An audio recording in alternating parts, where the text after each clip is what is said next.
edificación y vida. Fortalece y haz madurar tu relación con Dios. Buen día, te saludamos de Edificación y Vida. Deseamos que escuchando sobre la vida de estos siervos de Dios, puedas animarte y tomar aliento para crecer en tu relación con nuestro Creador. Jan Hus nació en Husinec, Bohemia, hacia 1370 y murió el 6 de julio de 1415 en la hoguera en Constanza. Primeros años y estudios. El apellido Hus es una abreviatura de su lugar de nacimiento, que él mismo hizo hacia 1309, anteriormente fue conocido como Jan Husinec, en latín Joanes de Husinec. Sus padres eran checos que vivían en estrechez. Igual que Lutero, Hus tuvo que ganarse la vida cantando y realizando humildes tareas en la iglesia. Se sintió inclinado a la carrera clerical, no tanto por un impulso interior como por la atracción de la tranquila vida del clero. Estudió en Praga, donde debió estar ya a mediados de la octava década del siglo XIV. Fue grandemente influenciado por Stanislao de Znaim, quien más tarde sería su íntimo amigo, aunque al final su declarado enemigo. Como estudiante, Hus no destacó. Las eruditas citas que esgrime en sus escritos las tomó de Wycliffe. Tenía un temperamento sanguíneo y la arrogancia era parte de su carácter, no estando libre de sofistería.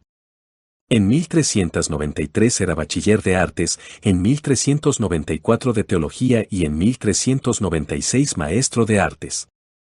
En 1400 fue ordenado sacerdote, al año siguiente nombrado deán de la Facultad Filosófica y en 1402 rector. Ese año fue nombrado también predicador de la Iglesia Belén en Praga, donde predicó en lengua checa. Influencia de Wycliffe en Bohemia. Tras el matrimonio de la hermana del rey Wenceslao, Ana, con Ricardo II de Inglaterra en 1382, los escritos filosóficos de Wycliffe fueron conocidos en Bohemia.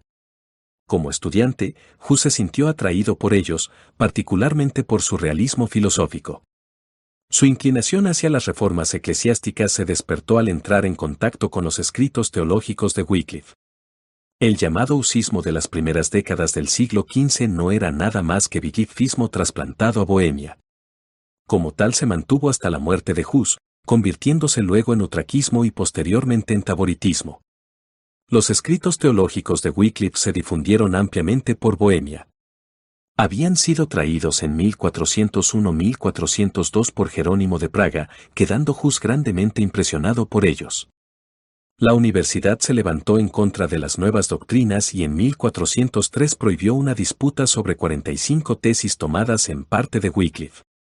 Bajo el arzobispo Svinko de Asenburg, desde 1403, Hus disfrutó al principio de una gran reputación. En 1405 era predicador sinodal, pero por sus continuos ataques contra el clero, el obispo lo destituyó. El cisma papal.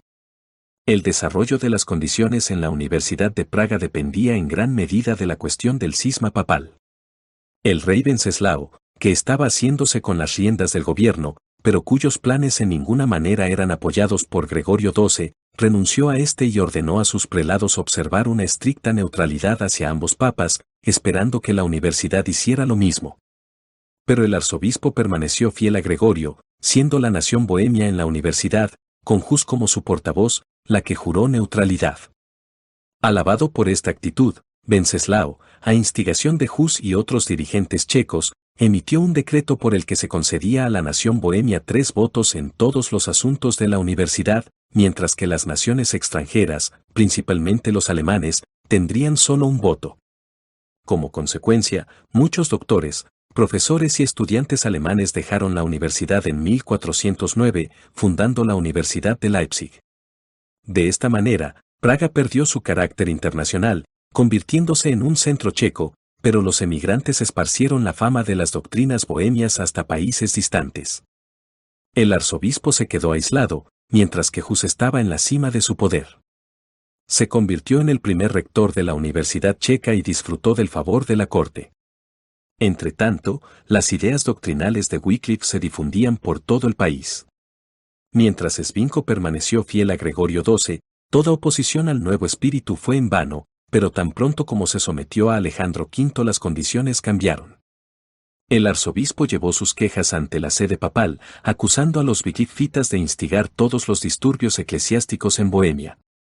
El Papa emitió su bula del 20 de diciembre de 1409, que facultaba al arzobispo a actuar contra el wyclifismo, destruyendo todos los libros de Wycliffe, siendo sus doctrinas revocadas y la libre predicación interrumpida. Tras la publicación de la bula en 1410, Hus apeló al Papa, aunque nada consiguió.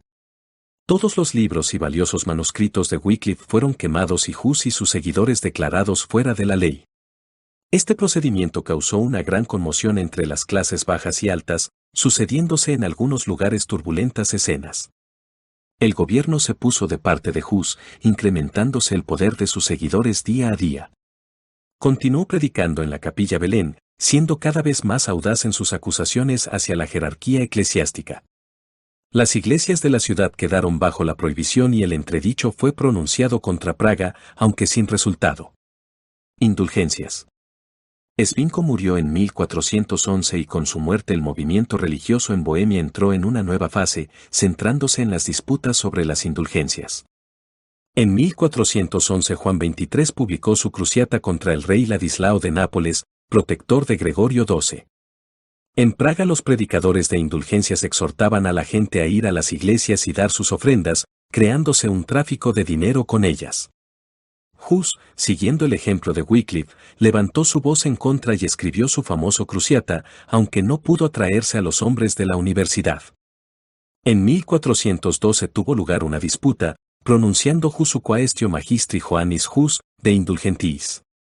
Está tomada literalmente del último capítulo del libro de Wycliffe, de Ecclesiae y de su tratado de Absolutione a pena et culpa. Ni papa, ni obispo, según Wycliffe y Hus, tenían el derecho a tomar la espada en nombre de la Iglesia, deberían orar por sus enemigos y bendecir a los que los maldicen. El hombre obtiene el perdón de pecados por el arrepentimiento verdadero, no por el dinero. Los doctores de la Facultad Teológica replicaron, pero sin éxito. Unos días después, el pueblo, dirigido por Wog de Waldstein, quemó la bula papal. Hus, dijeron, debe ser obedecido y no los adúlteros y simoníacos fraudulentos. Disensiones añadidas. Los tumultos de Praga habían creado un ambiente incómodo para la facción católica, los legados papales y el arzobispo Albic intentaron persuadir a Hus para que abandonara su oposición contra las bulas, haciendo el rey intentos infructuosos por acercar a las partes. Mientras tanto, el clérigo de Praga, Michael de Causis, llevó sus quejas ante el Papa, quien ordenó al cardenal San Angelo que procediera sin misericordia contra Hus. El cardenal le puso bajo excomunión, debiendo ser capturado y entregado al arzobispo, siendo su capilla destruida. Las duras medidas contra Hus y sus seguidores, la reacción de los husitas y la apelación de Hus a Jesucristo como supremo juez, solo intensificaron la excitación entre el pueblo, por lo que Hus tuvo que salir de Praga, de acuerdo con la voluntad del rey. Sin embargo, su ausencia no tuvo el efecto esperado. La excitación crecía. El rey, turbado por la división de su país a causa de la herejía, hizo grandes esfuerzos para armonizar a las partes enfrentadas. En 1412 convocó a los dignatarios del reino para una consulta, convocando un sínodo en Bomischbrod para el 2 de febrero de 1412. No tuvo lugar allí, sino en el palacio del arzobispo en Praga, quedando Hus excluido de la participación. Se hicieron propuestas para restaurar la paz de la Iglesia, solicitando los husitas que Bohemia tuviera la misma libertad con respecto a los asuntos eclesiásticos que otros países, siendo solo por permiso del Estado que se diera aprobación o condenación. Esto era doctrina de Wycliffe, Sermones 3. 519, etc. Tras ellos se escribieron tratados por parte de ambas facciones, pero sin resultados de acuerdo. Aunque tenga que ir a la hoguera que ha sido preparada para mí, escribió Hus en esos días, nunca aceptaré la recomendación de la Facultad Teológica. Aunque el sínodo no produjo resultados, el rey no abandonó la esperanza, ordenando la creación de una comisión que trabajara por la reconciliación. Los doctores de la universidad solicitaron a Hus y sus seguidores una aprobación de su concepción de la Iglesia, según la cual el Papa es su cabeza, los cardenales el cuerpo y todas las regulaciones eclesiásticas han de ser obedecidas. Hus protestó vigorosamente contra esa idea, ya que hacía del Papa y los cardenales la Iglesia. Sin embargo, la facción husita parecía aproximarse al punto de partida de sus oponentes tanto como era posible. Al artículo de que la Iglesia Católica debe ser obedecida, añadieron hasta donde cada cristiano piadoso está obligado. Estanislao de Znaim y Esteban de Palés protestaron contra esta adición y abandonaron la convención. El rey los mandó al exilio, con otros 2 portavoces.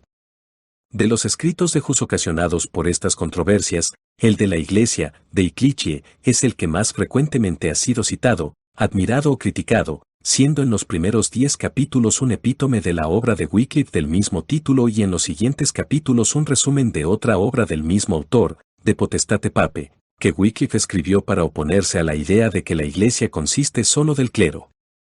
Hus escribió su obra en el castillo de uno de sus protectores, en Kosfradek, cerca de Austria, enviándola a Praga, donde fue públicamente leída en la capilla Belén.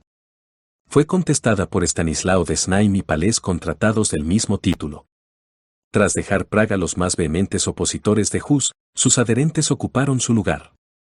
Hus escribió sus tratados y predicó en la vecina Kosfradek. El vikifismo bohemio se difundió por Polonia, Hungría, Croacia y Austria, pero al mismo tiempo la corte papal no estaba inactiva. En enero de 1413 se reunió un concilio en Roma que condenó los escritos de Wycliffe y ordenó que fuera quemado. Concilio de Constanza. Para poner fin al cisma papal y llevar a cabo la deseada reforma de la Iglesia, se convocó un concilio general para el 1 de noviembre de 1414 en Constanza. El emperador Segismundo, hermano de Wenceslao, y heredero a la corona de Bohemia, estaba deseoso de limpiar el país de toda mancha de herejía. Hus estaba deseoso también de poner fin a todas las disensiones y, bien dispuesto, atendió la petición del emperador para que se presentara en Constanza. De los sermones que se llevó consigo es evidente que se proponía ganar a los eclesiásticos convocados a sus propias doctrinas. Segismundo le prometió un salvoconducto. Tras hacer testamento, como si presintiera su muerte, partió para Constanza el 11 de octubre de 1414. El 3 de noviembre llegó a la ciudad y al día siguiente se anunció en las puertas de las iglesias que Michael de Deubrot sería el oponente de Hus, el hereje. Al principio Hus tuvo libertad, hospedándose en casa de una viuda, pero tras una semana sus enemigos lograron detenerlo, basándose en el rumor de que Hus quería escapar. Primero fue llevado a la residencia de un canónigo y de allí, el 6 de diciembre, al calabozo de un monasterio dominico. Segismundo quedó turbado por el abuso que se había cometido contra el salvoconducto que él había otorgado a Hus y amenazó a los prelados con destituirlos, pero al percatarse de que en tal caso el concilio quedaría disuelto, se acomodó a las circunstancias. La suerte de Hus estaba echada.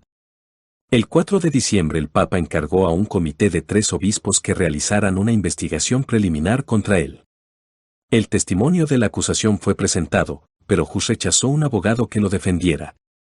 Su situación empeoró tras la huida de Juan XXIII, quien había dejado Constanza para eludir la necesidad de abdicar.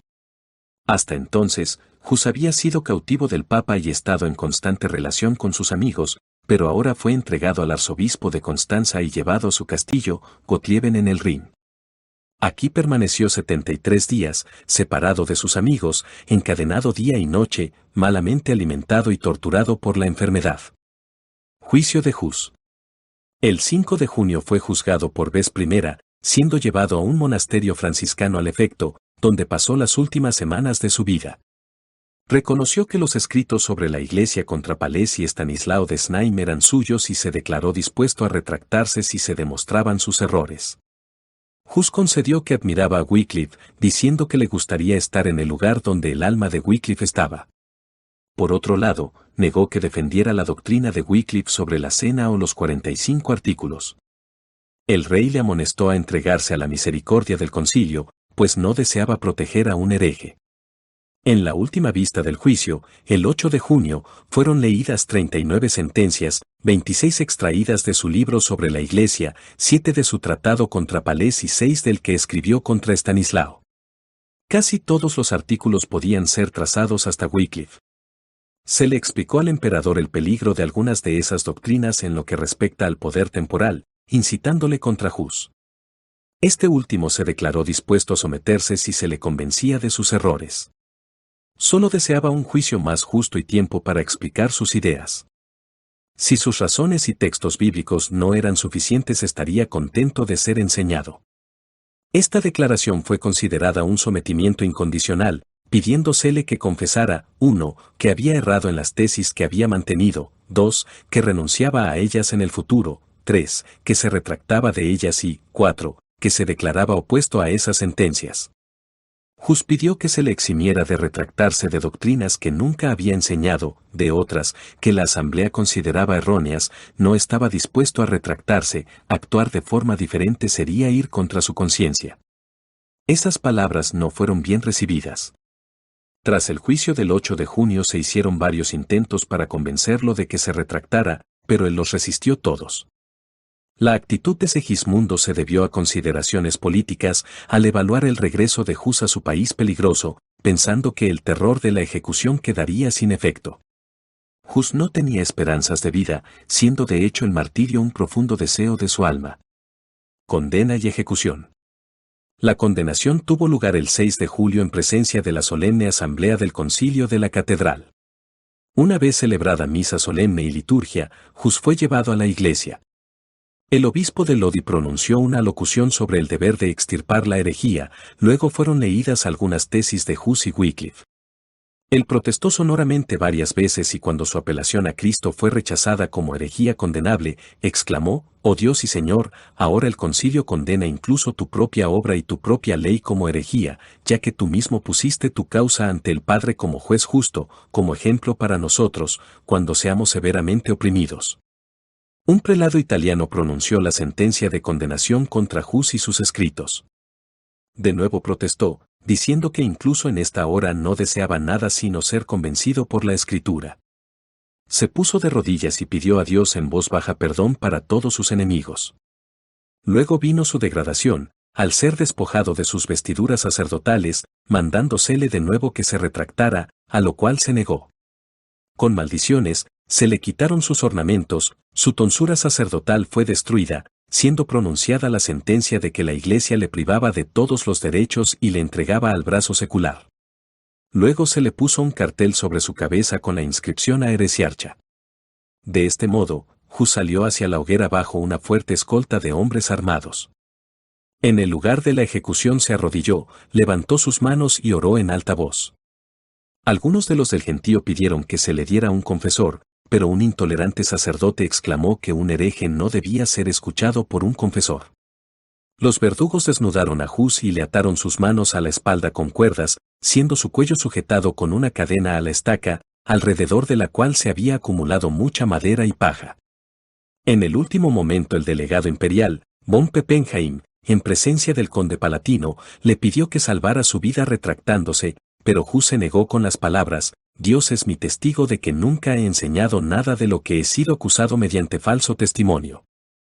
En la verdad del Evangelio que he escrito, enseñado y predicado moriré hoy con alegría».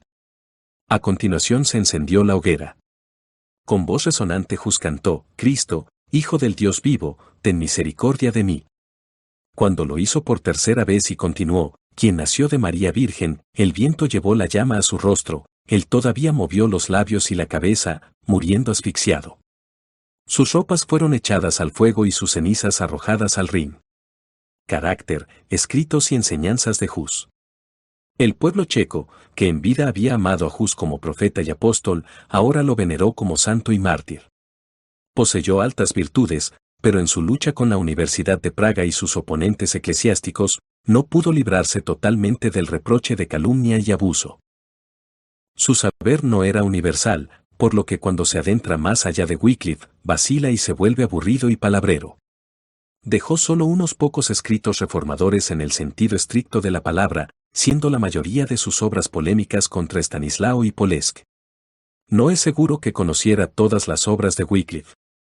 Tradujo el Trialogus y estaba familiarizado con las obras sobre la cena, la Iglesia, el poder del Papa y especialmente con sus sermones. El libro sobre la Iglesia y los poderes del Papa contiene la esencia de la doctrina de Hus y según él mismo la Iglesia no es la jerarquía, sino la totalidad de aquellos que desde la eternidad han sido predestinados a la salvación. Cristo, no el Papa, es la cabeza.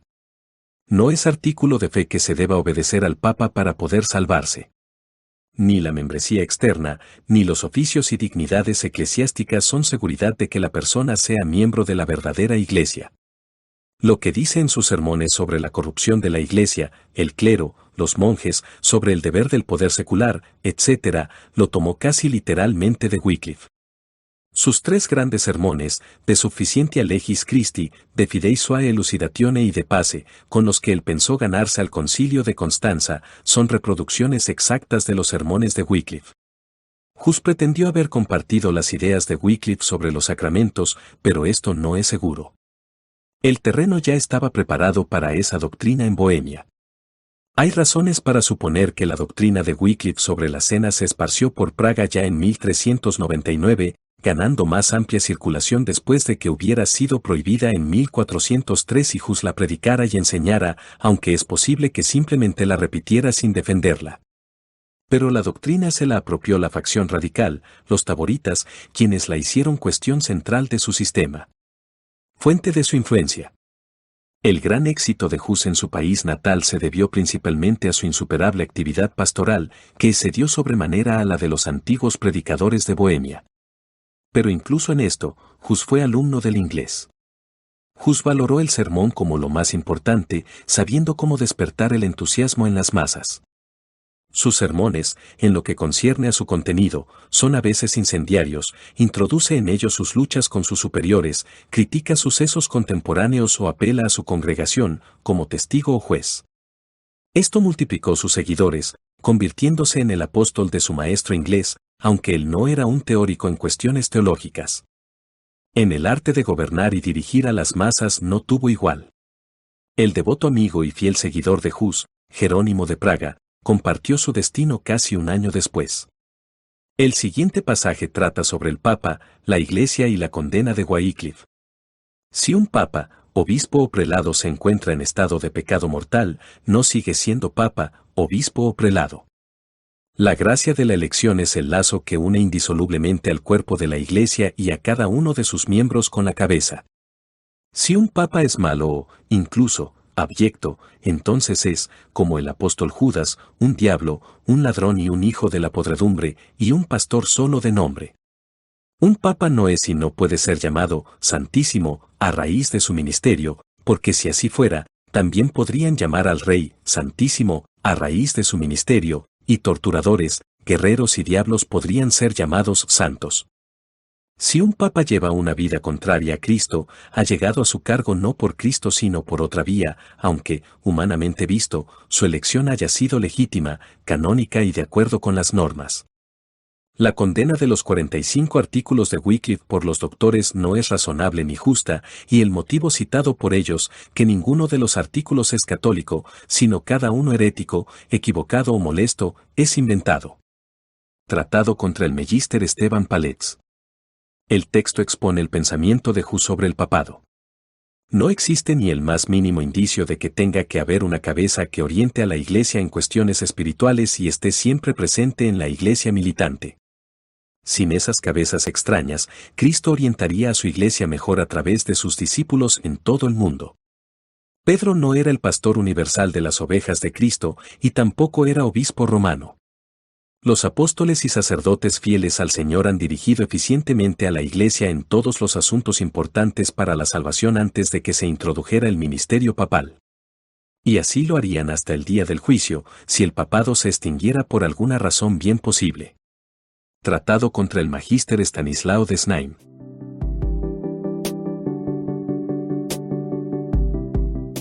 Bibliografía.